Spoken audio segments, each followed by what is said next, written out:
Pohon pandan jadi tempat keramat karena mitos yang melekat padanya. Pohon pandan bernama Pandan Simo di Poncosari, Serandakan, Bantul, Yogyakarta ini dipercaya punya jejak gaib keterikatan kerajaan Mataram dengan Ratu Pantai Selatan. Konon, inilah petilasan salah seorang Raja Mataram saat berinteraksi dengan penghuni Laut Selatan berabad silam. Seiring waktu berjalan, tempat ini jadi tempat semedi, menapak tilas, berinteraksi dengan penghuni gaib dari Laut Selatan. Oh, kalau HP7 prihatin wonten mriki menika wonten anu sauntahe wedal wonten sagumpali sinar wahyu arahipun saking kidul wetan tenggara. Nyedaki anipun semedi HP7 kalian Simo Pedang. Oleh kula nyimpulke ngoten Pandan Simo, pandan wujude pandan, Simo macan. Biasanya mereka yang datang untuk ziarah ke sini meminta apa gitu? Atau hanya berdoa saja atau meminta hal sesuatu? Surat derajat, pangkat, dagang, tani. Ada cerita apa di tempat ini?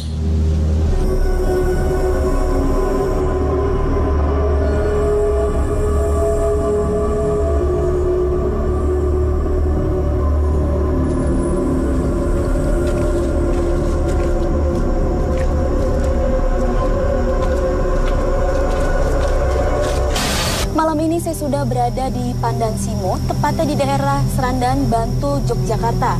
Dan tepat di belakang saya berdiri sebuah petilasan, namun saat ini sebagai wasilah untuk mewujudkan hajat manusia.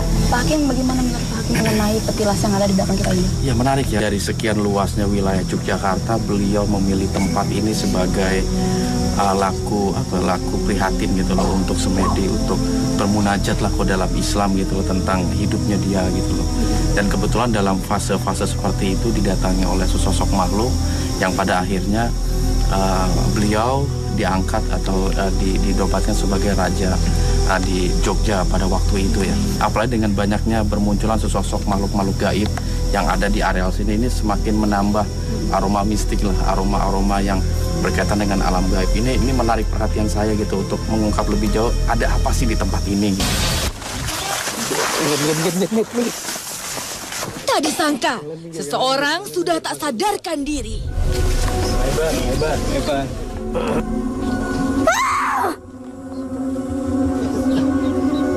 Sinten niki? Tiba-tiba ada salah satu mediator yang mengalami kesurupan. Namun saya tidak tahu kesurupan dengan makhluk apa. Saya akan tanya. Anda siapa?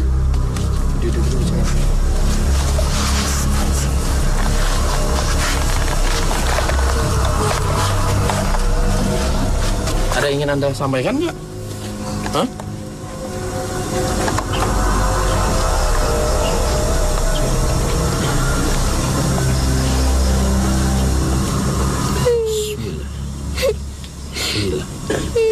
Namun, makhluk ini malah menangis.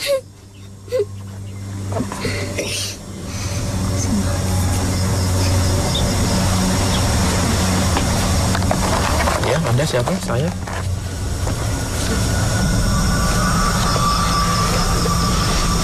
Anda pelayan. Pelayan. Siapa yang Anda layani? Iya.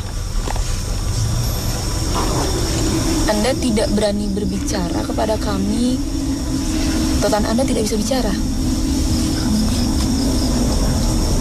Tidak berani, benar begitu? Lantas apa? Kenapa Anda bisa mau berinteraksi terhadap kami?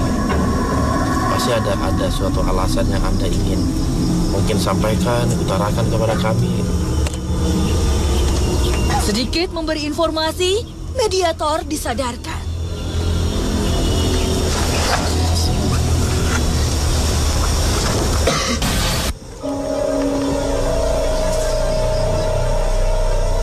Kami melanjutkan mediumisasi.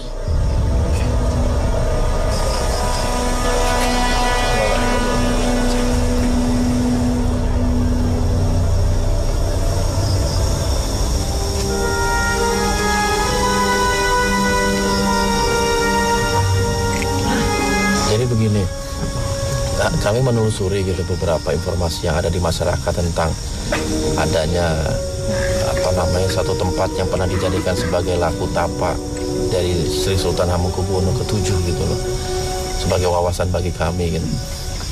Terus yang kedua juga kami pengen tahu kenapa sih tempat ini dijadikan sebagai sarana bagi Sri Sultan gitu loh.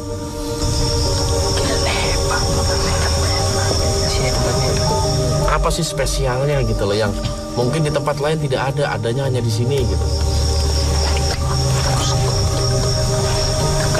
Memang kalau dekat dengan Kidul itu ada alasannya apa?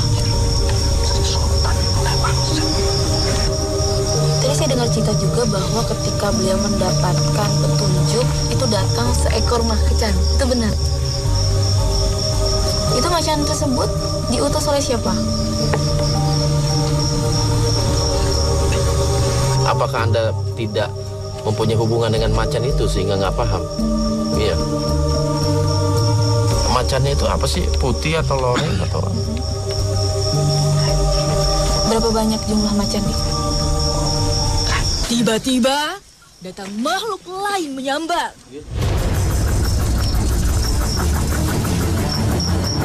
Tetap di Dua Dunia.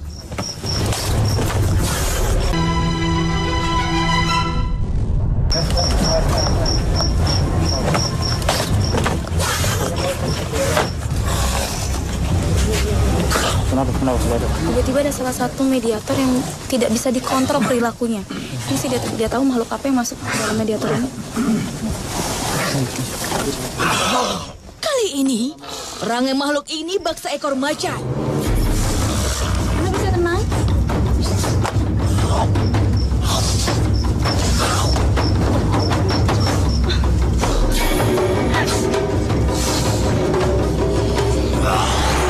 Anda bisa tenang dulu?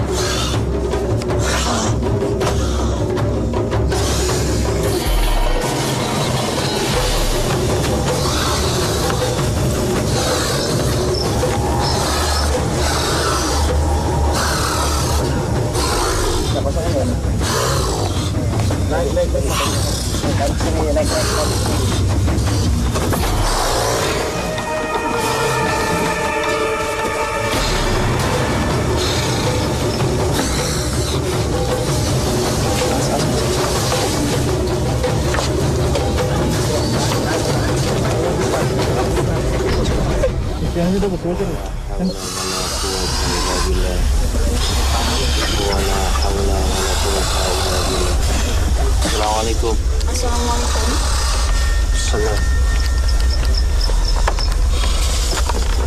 Asmanipun sinten?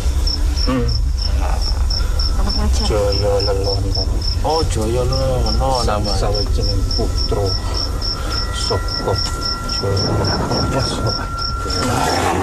Tadi Anda bilang tentang Joyo Perkosa itu siapa? Iya. Dheweke sing nemahi Raja saka Mataram. Sing moro ing rene nalika samadhi. Kalau Anda sendiri menjaga areal ini, Iya, Sudah aku berapa lama? titah Kanjeng Rama.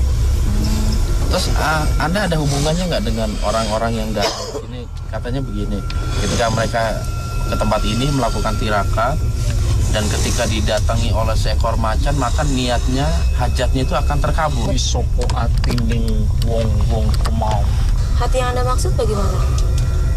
Ngalap berkah kuwi ojo dibujukno marang koyong ini iki. Itu sing kuwasa. Tapi betul, tempat ini kerap dijadikan bagi mereka yang ingin naik jabatan atau ingin sugih gitu. Iya. Berbicara tentang Sri Sultan, Anda mengetahui sosok beliau nggak? Pernah berbicarakah? Ku Kanjeng Rama ngandhaki aku. Kenal ke Raden Mas Mortejo Raja Mataram. Oh iya, Raja Mataram. Gimana sih waktu Sri Sultan menjabat sebagai Raja Mataram? Apa dia mengalami masa kejayaan atau masyarakat atau rakyat itu merasa diayomi, makmur dan lain sebagainya? Iya, samono uga makmur tentrem ora ono kedadian opo-opo. Kenapa kok si Sri Sultan itu memilih tempat ini sebagai tempat tapak beliau? Sira ngerti. Kene kuwi gerbange Keraton Ngayogyakarta. Kang ngadhep Kanjeng Ratu Segara Kidul. Makanya beliau memilih tempat ini ya. Iya, kanggo nenangke pikir lan tetungga marang sing urip. Kenapa disebut Pandan Simo? Pandan kuwi wit-witan. Singa rikala semono bapak penguasaan kene. Wong-wong nyebut Pandan Simo mergo ana sing jaga ing kene. Jadi setelah menjadi raja, Sri Sultan juga kerap ke tempat ini gitu. Dan pada akhirnya sampai sekarang tempat ini dijadikan sebagai wasilah, iya, untuk mencari kedudukan. Benar. Siji sing tak arep tak sampai marang sira. Ngadep marang sing kuwasa. Tetepke hatimu. Ya, ke makhluk-makhluk yang di sini itu berwujud apa saja Anda tahu? Dan telatah kene akeh. Kowe ra iso nyebuti. Kalau mitos itu kan macan memberikan wangsit juga, petunjuk juga. Yang saya tanyakan tuh melalui apa Anda memberikan mengutarakan petunjuk atau wangsit kepada orang-orang yang datang ke sini? Kabeh mau kanggo syarat-syarat sing ora bisa ndak serahke marang sira kabeh kawartane. Dan apa betul ketika ada orang tirakat di sini gitu, ketika didatangi oleh sesosok macan atau buaya, maka hajatnya akan terkabul? Itu kanggo atine wong-wong mau sing padha cerita. Dan Anda nggak jadi masalah ketika tempat ini ketika tempat ini disalahgunakan oleh segelintir orang gitu untuk meminta sesuatu yang kurang baik misalnya? Wonge arep nemani sing ora kanyangka. Pernah Anda mewujudkan diri? Menampakkan diri kepada Penampakan masyarakat. gitu. Sira arep ndelok wujudku. Sekarang Anda bisa kembali ke tempat Anda. Iya. Pup memberi informasi, mediator disadarkan.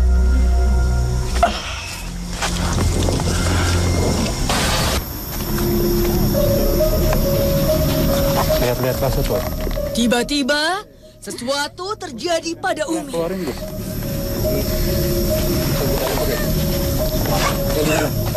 Yang di handycam itu. Iya, sebentar sih.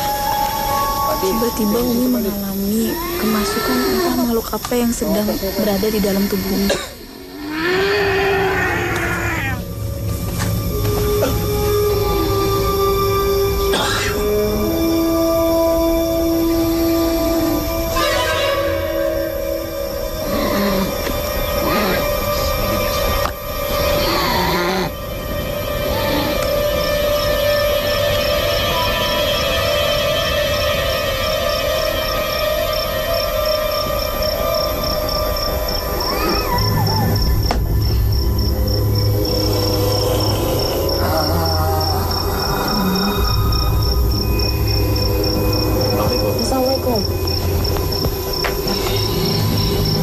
Kalau boleh saya tahu, Anda siapa? Wijaya. Perwujudan Anda seperti apa? Ya, macan. Ya, saya tahu. Boleh saya tahu Anda ini dari mana? Sini. Berarti Anda mengetahui tentang asal-usul petilasan ini? Ya, kami tertarik dengan sesosok Hamengkubuwono yang pernah tirakat di tempat ini gitu.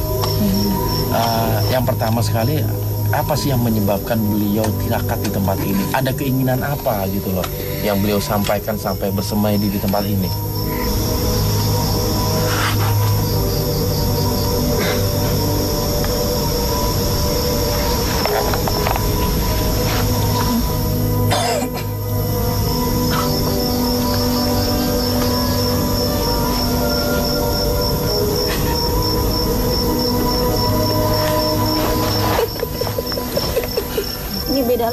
tadi. Ini Anda siapa ini?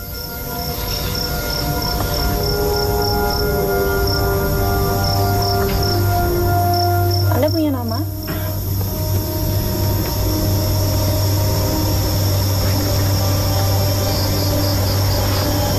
Saya Seruni. Seruni itu siapa? Wujud Anda seperti apa? Mungkin bisa beritahu kepada kami?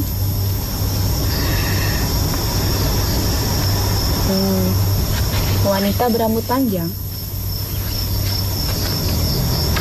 Anda mengetahui tentang cerita di balik petilasan ini? Bisa Anda ceritakan ke kami mengenai asal-usul petilasan ini? Apakah ada kaitannya dengan Sri Sultan Hamengkubuwono ke-7? Pangeran Tejo Arum. Dan bagus. Lalu beliau datang ke sini untuk apa? Ingin mengetahui apa yang akan terjadi dalam hidupnya. Dengan cara apa beliau ingin mengetahui hal tersebut? Menyendiri. Berapa lama beliau berdiam diri di sini? 40 hari. Jadi setelah 40 hari itu, apa yang beliau dapatkan dari hasil berdiam diri itu? Rangganya di sini. Lalu? Tapi Sukmon Itu memang di mana letaknya? di tempat yang seharusnya, yang dia inginkan, yang dia ingin ketahui. Itu memang tempat apa sih yang Anda maksud itu? Tempat pelatihan. Sebagaimana dulu sebelumnya dilatih untuk menjadi kuat dan hebat. Pelatihan untuk makhluk-makhluk seperti Anda kah? Atau manusia-manusia pada umumnya? Manusia. Sebenarnya Sukmanya yang keluar atau memang ada petunjuk datang dari Kidul? Jelas. Yang akan terjadi di sini harus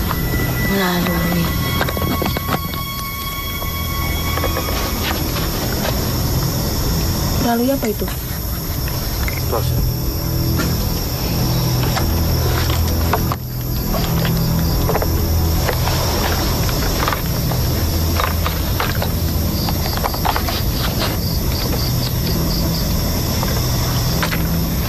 Kini ada makhluk berbeda masuk ke raga ini. Anda siapa? Tetap di Dua Dunia.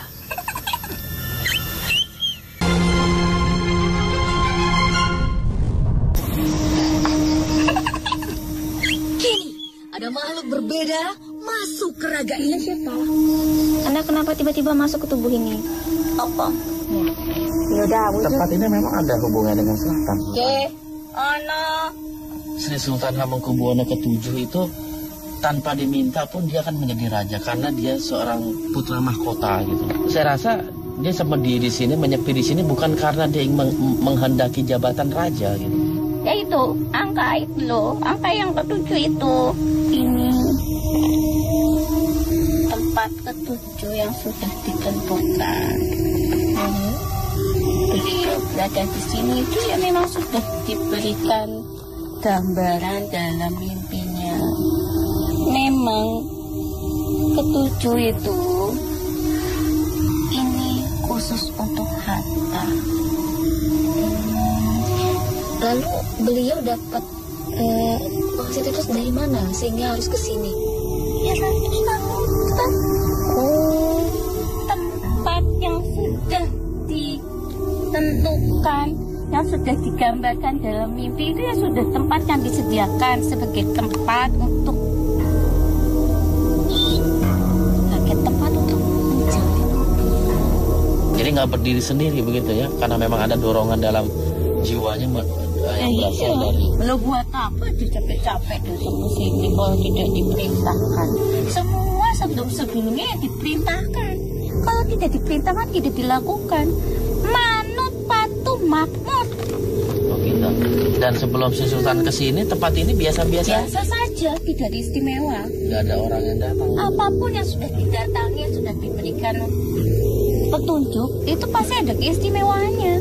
Lawang Sri Sultan di sini tuh selama 40 hari diladeni, dijaga. Oleh siapa? Diladeni siapa? Ya sama Dayang yang cantik. Nah disuruh ya itu sama ibu Samudra, ayo.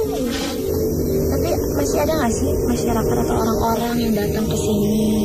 Ya banyak sih. Itu mereka niatnya untuk apa? Ya itu mengikuti apa yang sudah Pangeran Tejoro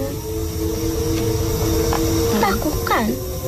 Tadi ada makhluk yang berbentuk macan, dia bilang katanya ada syarat-syarat tertentu, harus memberikan sesuatu yang sudah ditentukan, harus mengikuti aturan air. Yang berikan itu siapa ya? Iya, yang Aturan-aturan itu, persyaratan itu. Ya pengantar. Pengantar sendiri yang menentukan. Ya, pengantar itu ditentukan oleh Ibu Samudra. Ibu Samudra tidak pernah kemana-mana. Ibu Samudra menang, wes. Oke, kita ngani. Gak pernah Ibu Samudra turun. Sing butuh sopo, sampake. Emang pengantarnya itu seperti apa sih? Ya semaunya, apa yang ditunjuk, apa yang dibutuhkan. Lah wong bentuk kayak weso. Sekarang gini, tadi ngomong pengantar ini segala macam. Itu sebenarnya apa sih manfaatnya buat kalian? Kenapa sih musuh pakai itu? Manfaatnya itu ya kepatuhan, ketaatan. Ini ya sebenarnya memang Mataram itu dekat dengan selatan. Ya harus. Itu sejak kapan sih sebenarnya kedekatan itu? Pinter. Gak iso. Saya janji akan memberitahu kata itu di sini. Ya saya kok tidak diberikan izin ke sama Ibu Samudra, saya tidak akan.